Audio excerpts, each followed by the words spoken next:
Okay, Bridget, here we are in GIMP. I'm going to show you how to combine multiple images into one. First, we've got to start by opening all of the images that we want to combine. If you have too many and you have a computer that doesn't have a high processor capability, real speedy, then we might want to use just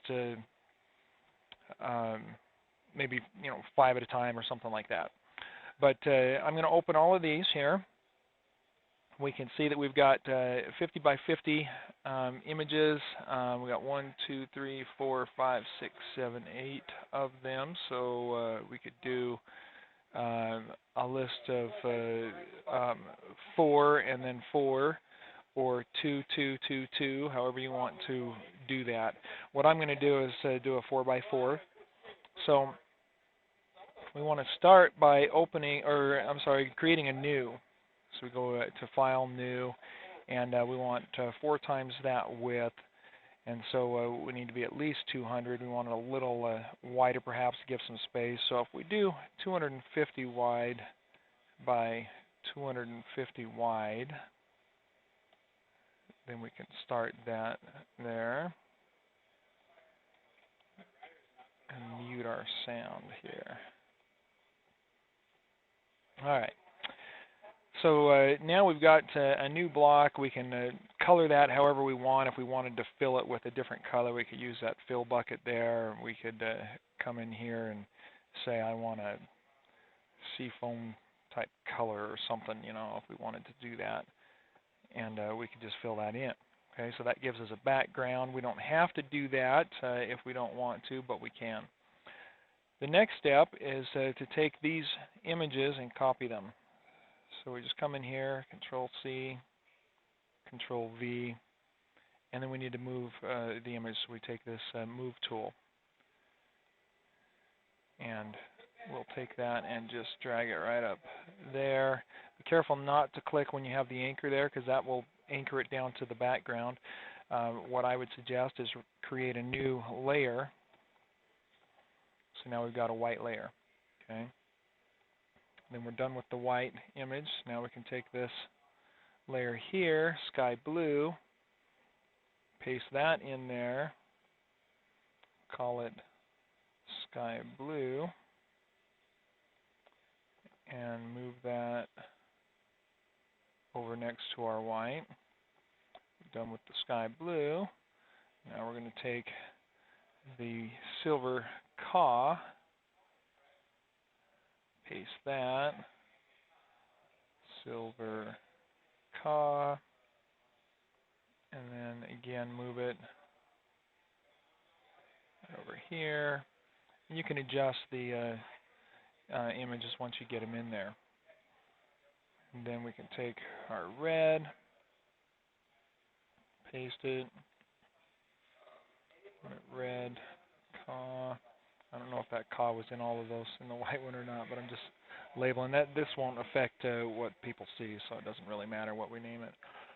And then we want to move that red over. Now again, we've got 8 images, so I want to do this 4 by 4. Now you can see I've spaced these with some pretty similar spacing between each of them,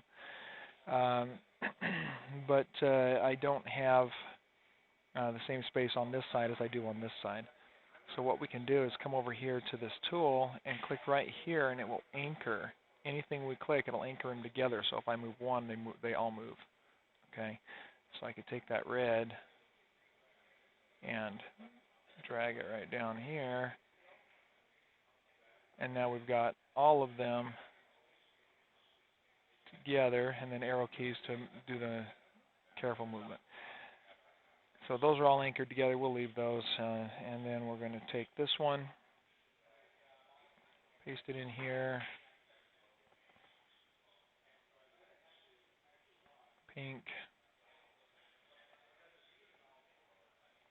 move that pink right down below the white, this one, put it right there, and so on. We continue that until we're done with all of them.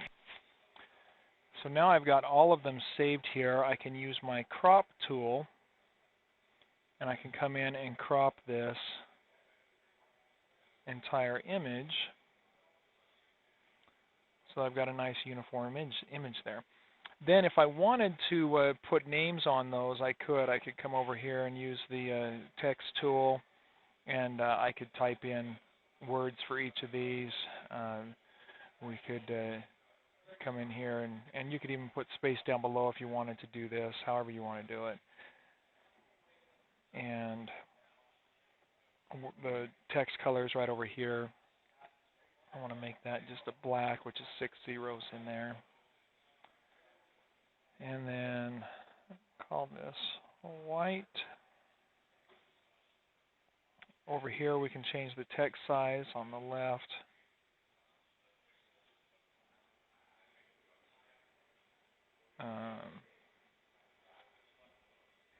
Move that right up there in the middle.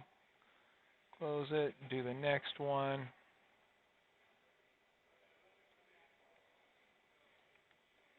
Light blue. And you notice now, because I set the text color before I started typing before, it sets the text and size to the default that I had before. I can click that and move that over so it's within there. Then we can click and put a new one here for, what was that color? Silver. Silver. And then click that and drag it in the middle. And name this one red.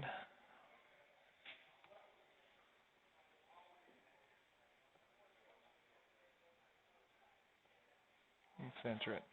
So we can name all of them like that if you want to. Then we've got, I'm going to actually go backwards here. It might be a little easier. Do this one up here. Dark blue. And because that is not, you can't see that text in the dark blue, a dark color on dark, I'm going to change the text color over here. After I've typed it, we'll make it white so that that stands out. And I come over here to click my next one for fuchsia, and I'm back to the default for my text. And then if you want to make that white, you can. Then we've got gold and then pink. So gold, pink, and then if I wanted to move that gold, I don't click with this. What I've got to do is come down here to gold, and then it highlights that one.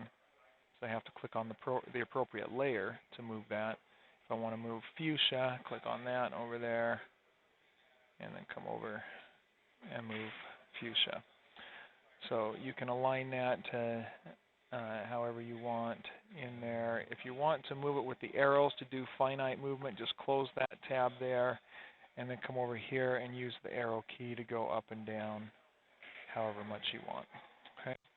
So there we are. Now we're going to save it twice. I'm using a version of GIMP on a Mac computer, Mac version, so it's a little different. I do save as, and we'll do this color swatch.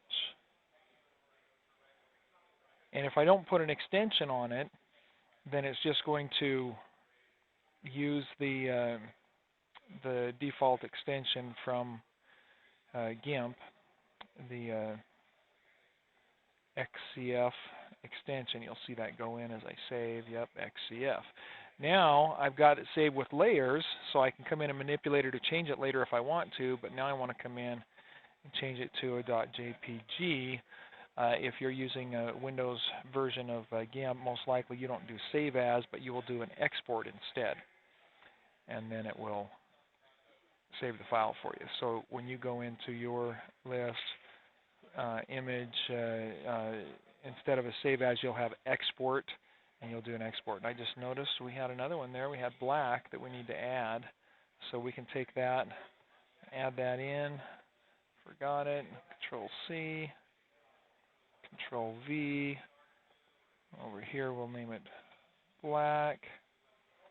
I can move it in the layers down next to my other ones if I want to. Change my tool over here to the move tool. And then I can come bring that right down here. Put it right under there. And then since my canvas has changed, I'm going to come in here to image, fit canvas to layers, and now it will fit the canvas to layers. And if I wanted to fill that bottom layer with that color there, I could do that by simply taking this tool here, click on this, choose that background color,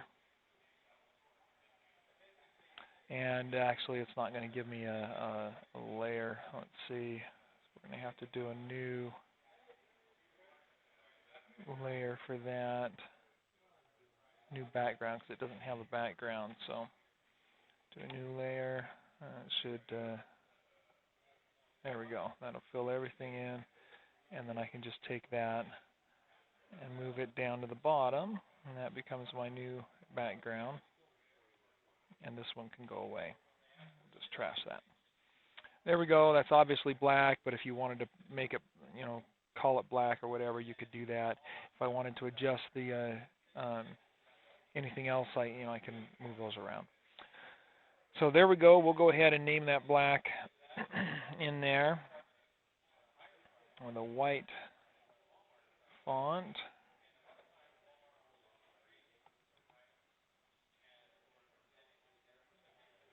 And then we've got that's down at the bottom. We need to just pull that up so it's up here at the top.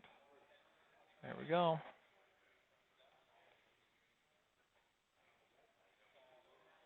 And that does them all. Close that. Control S will save it. If you want to export it, then again you got to come in here and do an export. I'm going to also save it as the other version, and then I'll send both of these to you.